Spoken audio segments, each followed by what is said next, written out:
Dear student, তোমরা হচ্ছে বেতারারি সাফল্য একাডেমি মাধ্যমিক টার্গেট 2026। আজকে আমরা মাধ্যমিকের ভৌত বিজ্ঞানের অতি গুরুত্বপূর্ণ প্রশ্ন নিয়ে আলোচনা করব, যে প্রশ্নটি আসন্ন 2026 পরীক্ষার আসার সম্ভাবনা রয়েছে। তোমরা জানো যে আর হাতে গুনে কিছুদিন পরে কিন্তু তোমাদের মাধ্যমিক পরীক্ষা শুরু হতে চলেছে।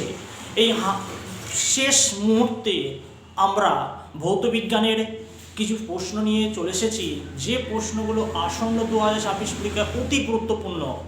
যারা যারা ভাবছো ভৌতবিজ্ঞান পারি না, যারা ভাবছো ভৌতবিজ্ঞান বুঝি না, তাদের বলবো যে কোনো টেনশন নেই। যাদের ভৌতবিজ্ঞান নিয়ে ভয় রয়েছে তাদের বলবো যে কোনো টেনশন নেই, কোনো সমস্যা নেই। তোমরা এই চ্যানেলটি ফলো করো, এই চ্যানেলের প্লেলিস্টে চলে যাও। এই চ্যানেলের প্লেলিস্টে অনেক ভিডিও রয়েছে, তোমরা সেগুলো দেখে নাও।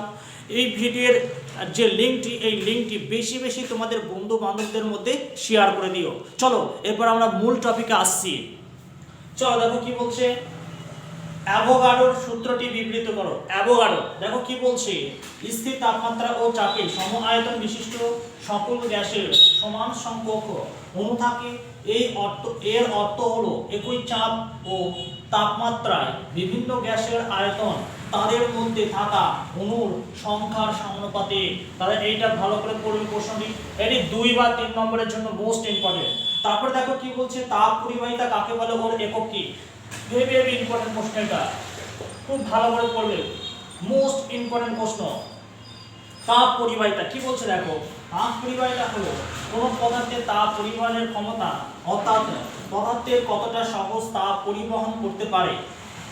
তাহলে কি বলছে তাপ পরিবাহিতা, কি বললো যে তাপ পরিবাহিতা হলো কোন পদার্থের তাপ পরিবহনের ক্ষমতা, অর্থাৎ কতটা তাপ পরিবহন করতে পারে, এটাকেই বলা হচ্ছে তাপ পরিবাহিতা। তাহলে এই তাপ পরিবাহিতার একক কি, এই তাপ পরিবাহিতার একক হচ্ছে ওয়াট বাবা, প্রতি লিটার কেলভিন। বোঝা গেছে? তাহলে এই প্রশ্নগুলো তোমরা খাতায় নোট করে নাও, প্রত্যেকটা প্রশ্ন খাতায় নোট করে নাও, প্রত্যেকটা প্রশ্নে কিন্তু মোস্ট ইম্পর্টেন্ট। বোঝা গেছে? আজকে এই পর্যন্তই। এই বেতারারি সাফল্য একাডেমি চ্যানেলে নতুন হলে চ্যানেলটি সাবস্ক্রাইব করে পাশে থাকা বেল আইকনটি প্রেস করে রেখো।